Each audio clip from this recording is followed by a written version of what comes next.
आपको यकीन नहीं होगा कि कृष्ण कृष्ण बोलने से क्या होता है।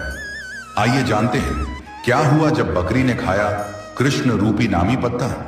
एक गांव में एक चरवाहा रहता था जिसके पास बहुत सारी बकरियां थीं। एक दिन गांव के बाहर बहुत से महात्मा यज्ञ करने आए।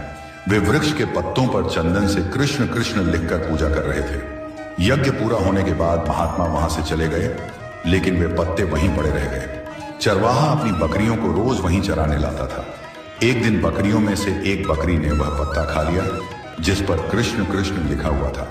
जब चरवाहा बकरियों को लेकर घर लौटा तो सभी बकरियां अपने बाड़े में जाकर मेमे करने लगी, लेकिन वह बकरी जिसने कृष्ण नाम का पत्ता खाया था वह कृष्ण कृष्ण करने लगी।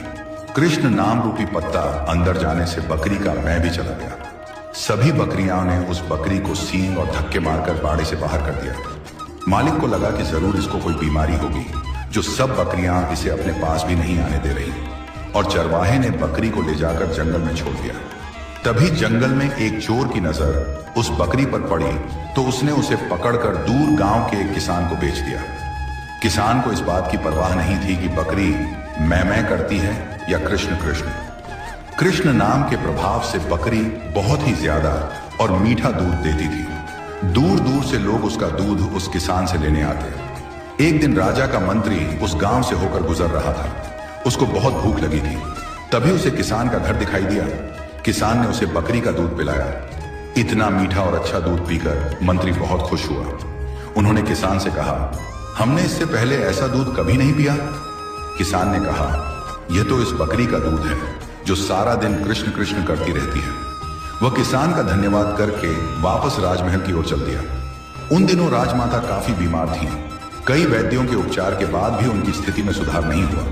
राजगुरु ने राजा से कहा, अब माताजी का स्वस्थ होना मुश्किल है, केवल भगवान ही इन्हें बचा सकते हैं। उन्होंने सुझाव दिया, आप अधिक से अधिक श्री कृष्ण जी का नाम लें।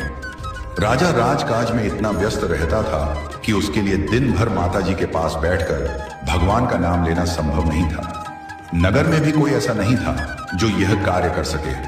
तभी मंत्री को उस बकरी की याद आई जो हमेशा कृष्ण कृष्ण का जाप करती रहती थी। मंत्री ने राजा को इसकी जानकारी दी। पहले तो राजा को विश्वास नहीं हुआ, लेकिन जब मंत्री उसे लेकर किसान के घर गया तो राजा ने बकरी को कृष्ण कृष्ण झपते हुए सुना और आश्चर्यचकित हो गया। राजा ने किसान से विनम्रता से कहा, आप ये बकरी मुझे दे दीजिए। किसान ने कुछ पैसों के बदले खुशी खुशी बकरी राजा को दे दी। अगले दिन से बकरी राजमहल में राजमाता के पास बैठकर निरंतर कृष्ण कृष्ण